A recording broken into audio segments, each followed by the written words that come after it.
रात के 1 बजे एक ऑरेंज कलर की ऑडी कार मुंबई के बांद्रा वर्ली सीलिंग से गुजर रही थी। गाड़ी के अंदर 2 जवान लड़कियां बैठी थी। एक गाड़ी चला रही थी तो दूसरी उसकी बगल वाली पैसेंजर सीट पर बैठी हुई थी। अंतरा, अब बताएगी भी, ऐसा क्या हो गया जो रात के 12 बजे तुझे घर से बाहर निकाल दिया गया? तन्वी कश्यप, जो गाड़ी चला रही थी, उसने अपनी बेस्ट फ्रेंड अंतरा आहूजा से पूछा। अंतरा ने अपना सर खिड़की के कांच पर टिकाया हुआ था और वो बिना अपनी पलकें झपकाए दूर जगमगाती हुई शहर की रोशनी देख रही थी। हमेशा सुंदर दिखने वाली अंतरा की कत्थई आंखें आज रो रो कर सूज गई थीं। ऐसा लग रहा था जैसे अब उसकी आंखों में आंसू भी खत्म हो गए थे। अंतरा आज के दिन को अपनी जिंदगी से हमेशा के लिए डिलीट कर देना चाहती थी, लेकिन तन्वी का सवाल सुनकर उसे आज के दिन की घटनाएं फिर से याद आ गईं। अंतरा की जिंदगी में सुनामी की शुरुआत आज शाम से हुई थी, जब हॉस्पिटल में उसके हाथ में उसके एक टेस्ट का रिपोर्ट रखा गया था, जिसमें लिखा था फैलोपियन ट्यूब ब्लॉकेज। इसका मतलब ये था कि अंतरा कभी मां नहीं बन सकती थी। ये पढ़कर अंतरा की लंबी और कोमल उंगलियों से रिपोर्ट छूटकर नीचे गिर गया। अंतरा का शरीर सुन्न पड़ गया था। हॉस्पिटल के कॉरिडोर में हो रहे कोलाहल के बावजूद अंतरा को कुछ सुनाई नहीं दे रहा था। अंतरा कुछ देर के लिए पुतले की तरह वहीं खड़ी रही। तभी उसके कान में एक आवाज गूंजी, मैंने तो पहले ही कहा था, जरूर तेरे में ही कोई खोट है, इसलिए 4 साल से बच्चा पैदा नहीं कर पा रही थी। ये आवाज अंतरा की सास मधु आहूजा की थी। ऐसे वक्त में अंतरा को दिलासा देने के बदले वो अंतरा को खरी खोटी सुना रही थी। हमारी तो किस्मत ही फूटी हुई है जो हमें तू मिली। हॉस्पिटल के कॉरिडोर में आ जा रहे लोग उनकी तरफ देख रहे थे, लेकिन मधु आहूजा को उसकी कोई फिक्र नहीं थी। अंतरा की आंखों से आंसू की धारा बहने लगी। उसने अपनी दुखी आवाज में कहा, मम्मी जी, घर चल के बात करते हैं।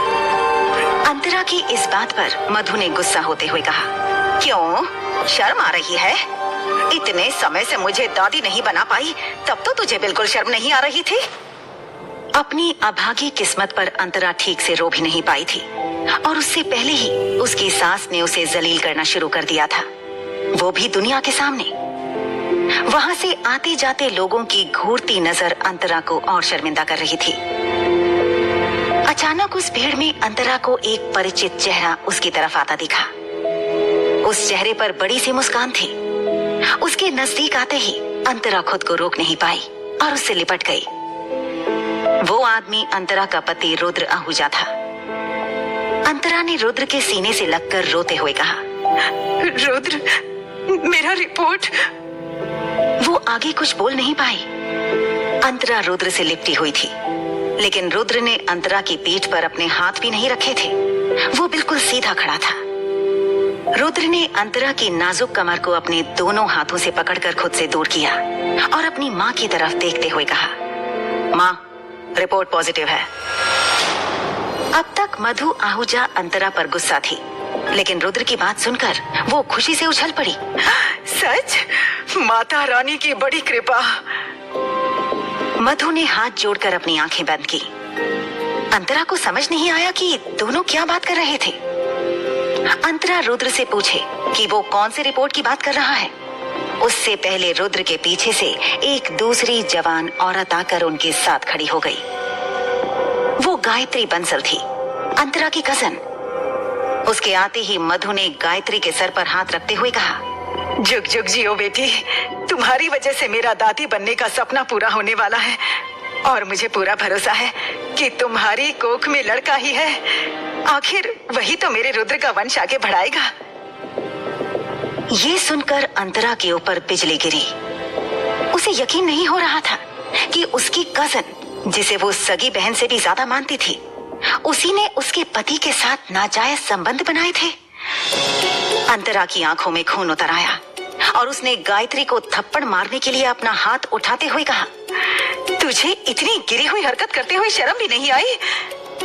लेकिन गायत्री तक अंतरा का हाथ पहुंचे उससे पहले ही रुद्र ने उसे पकड़कर झटक दिया और अंतरा से कहा, खबरदार, जो गायत्री को किसी तरह का नुकसान पहुंचाने की कोशिश की तो वो मेरे बच्चे की मां बनने वाली है। रुद्र की बात सुनकर अंतरा को एहसास हुआ कि इस नाजायज रिश्ते में वो भी तो बराबर भागीदार था। अंतरा ने गुस्से से रुद्र और गायत्री से पूछा, तुम दोनों का अफेयर कब से चल रहा है? अंतरा के सवाल का जवाब देते हुए मधु ने उसे कहा, तुम्हें ये पूछने का हक किसने दिया? तुम्हें हमारे परिवार के मामले में दखल देने की कोई जरूरत नहीं है।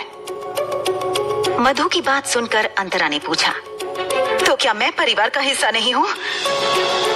अंतरा को जवाब देते हुए मधु ने कहा, नहीं, तो कभी हमारे परिवार का हिस्सा थी ही नहीं। वो तो मेरे ससुर जी ने तुझे जबरदस्ती मेरे रुद्र के गले बांध दिया था। धीरे धीरे मधु आहूजा की आवाज बढ़ती जा रही थी और उनके पास लोग इकट्ठा होने लगे थे। एक मल्टीनेशनल कंपनी के सीईओ रुद्र आहूजा को ऐसे अपनी इज्जत मिट्टी में मिल जाए, वो हरगिज मंजूर नहीं था। इसलिए मधु आगे और कुछ कहे उससे पहले रुद्र ने कहा, माँ, घर चलते हैं, गायत्री को आराम करना जरूरी है। अंतरा के सवाल अभी खत्म नहीं हुए थे, लेकिन वो भी दुनिया के सामने अपना और अपने परिवार का तमाशा नहीं बनाना चाहती थी। वो सब हॉस्पिटल के बेसमेंट में पहुंचे। रुद्र, मधु और गायत्री गाड़ी में बैठ चुके थे। अंतरा ने बैठने के लिए दरवाजा खोला ही था कि रुद्र ने रूखी आवाज में उसे कहा,